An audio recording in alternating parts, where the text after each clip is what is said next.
a mother of 4 trying to escape a violent home life. He didn't just hit her, he hit her with hate. Boards the train to Denver, ready to start fresh. But by the time Amtrak arrives, she's dead. What happened? Somebody had to see or know something. An exclusive Fox 31 Problem Solvers investigation. Death on a Train begins right now. This story captivating. Undetermined. That's the official cause of death for a woman found unresponsive on an Amtrak train last September. Thanks for staying with us tonight. I'm Aristea Brady. I'm Jeremy Hubbard. Her family called the Problem Solvers and our investigative reporter Chris Halsne, hoping we could shed some light on her mysterious death in this Problem Solvers special investigation. One day late last summer, Marina Plasencia stepped onto this passenger train in Milwaukee, Wisconsin with her longtime boyfriend and 4 children. 24 hours later, she was in the Denver morgue. Nobody saw or heard a thing. A perfectly healthy 28-year-old woman just died, or so it seemed. For her family and friends, Marina Plasencia was always putting on a big smile. She had this optimistic thing about her. She said, "It'll be okay, Mom. Watch." But inside this Racine, Wisconsin apartment, life was anything but okay.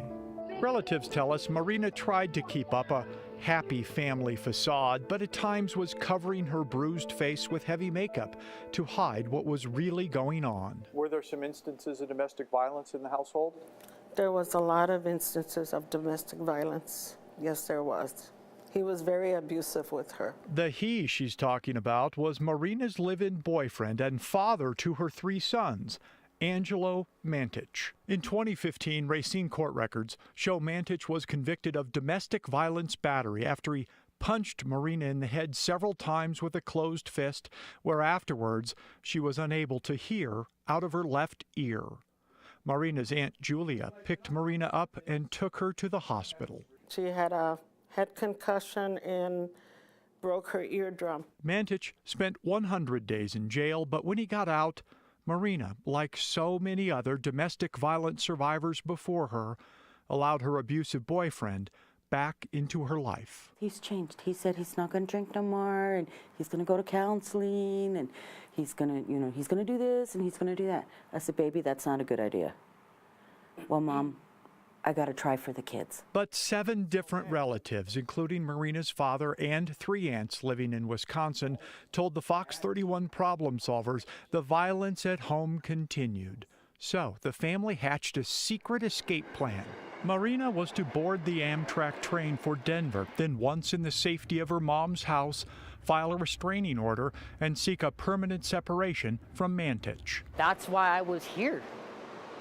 To let him know she's not going with you. She's coming home with us, where she belongs. Here is the last known photo of Marina alive, in front of the Amtrak train in Milwaukee with her dad and kids. Bruises evident on her face. Mantich is not in the picture, but according to transit records, was on the passenger train with his family. At 7:12 a.m. on September 1st, the passenger train arrived at Denver's Union Station. Mantich and the kids deboarded, but Marina was dead in her seat. The first thing I thought was, "No, Lord, Marina. It cannot be Marina." When I saw her on the ground, I looked at him and I said, "What the did you do to her?" An autopsy of Marina's body performed the day after her death documented evidence of 35 recent injuries. Contusions, cuts, and abrasions covered her from head to toe. A blunt object had hit her face, mouth, jaw, and caused bleeding between her scalp and skull. Somehow, 10 of her ribs were broken, and large pools of blood lay hidden deep in her abdomen. Despite all the blunt force trauma to her body, the Denver medical examiner, in a rare decision, ruled Marina's cause of death as undetermined. The autopsy says it all. How come nobody else could see it? Why are they not doing anything? 8 months after Marina's death, the Denver police tell the Fox 31 Problem Solvers they have an open death investigation, but declined to comment beyond that. That made us wonder, what have homicide detectives done to solve this mystery? It turns out, not much. The Fox 31 problem solvers did what homicide detectives have not. We came here to Marina's neighborhood and talked to those who last saw her just a few days before she got on the train. This neighborhood in Racine is the kind where folks hear and see plenty of criminal behavior, but rarely put themselves in danger by calling the police. Lana Martinez is the exception. She lived across the street from Marina Angelo and the children. She says the day before Marina left for the train station, she witnessed Angelo savagely punch and kick his girlfriend in their driveway outside. He was beating her, and them slaps were so hard. It was disgusting. I mean, it was disgusting. Martinez was beyond distraught to learn of Marina's death. She finds it hard to believe the coroner can't determine where Marina's injuries came from. That's a lie. He beat her. He beat her. He beat her so bad. I know he did. Martinez says police have not contacted her, although she says she has contacted Racine police on numerous occasions to tell them about domestic violence against both Marina and the children by Mantich's hands. Numerous accounts, not just with her, the kids, he would beat them. You hear screaming, you can hear the kids, crying, stop, you're hurting me, or it hurts. And if there was any remaining question as to Mantich's mean streak, listen to this audio recording of what his boys themselves are reportedly telling family and social workers following Marina's death. Would he hit her a lot? She got bruises everywhere. Did he hit her? Yeah, and then he starts crying. Then he punched me. He punched you? I get bruises everywhere. That's how I get bruised. The Fox 31 problem solvers tracked Mantich down in the Thornton area. Hey, Angelo. My name's Chris Halsne from Fox. We just want to ask you what happened on the train. It's cool, man. You get that camera out of my face. If he has any answers as to what, if anything, happened to Marina during her journey to Denver, he's not saying. And then want to make sure that you're okay. Marina's mom still listens to her daughter's voice nearly every day, and even though it makes her cry, she vows to use that emotion to fight for answers as to what happened on the train. In addition to the 2015 domestic violence incident, Racine police records show officers arrested Mantich in 2014 as well on a felony sexual assault of a helpless person warrant out of Adams County, Colorado. Now, according to this too graphic to share affidavit, the alleged victim in this case was not Marina Plasencia.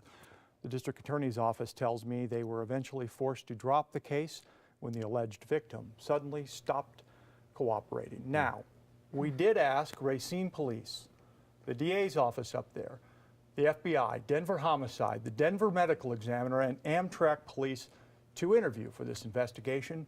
All declined. This Denver area mom moved to the mountains a year ago seeking religious enlightenment, then disappeared. Somebody in this town knows, and they're too much of a coward to come forward. Now, a Fox 31 problem solvers investigation uncovers disturbing clues, which have turned this missing person case into a case of suspected foul play. Thanks for staying with us at 9:30. I'm Jeremy Hubbard. And I'm Deborah Takahara. 29-year-old Crystal Ann Reisinger dropped off the face of the earth last July. Yeah, she was living in Crestone, a town of less than 1,000 people in south central Colorado, not far from the Great Sand Dunes National Park. Investigative reporter Chris Halsne traced Reisinger's final days to discover it is unlikely she simply walked away. Only 3 by 3 blocks long, Crestone at first glance is just another sleepy, laid-back hippie town. The surrounding mountains and sand dunes hold a raw, peaceful beauty. But the nearby hills may also be hiding some very dark secrets. Nearly every dirt road outside Crestone leads to some sort of temple or sect or religious compound. This place, considered sacred ground by the Navajo, has lately been attracting truth seekers of a worldwide New Age religious movement.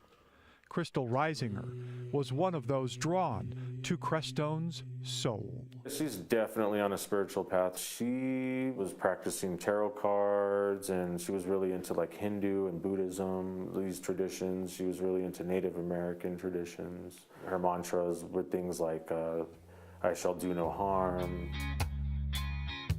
Crystal seemingly fit right in. Life is a story. She sang vocals with a local band, making enough of an impression that they called their latest album The Crystal Missive.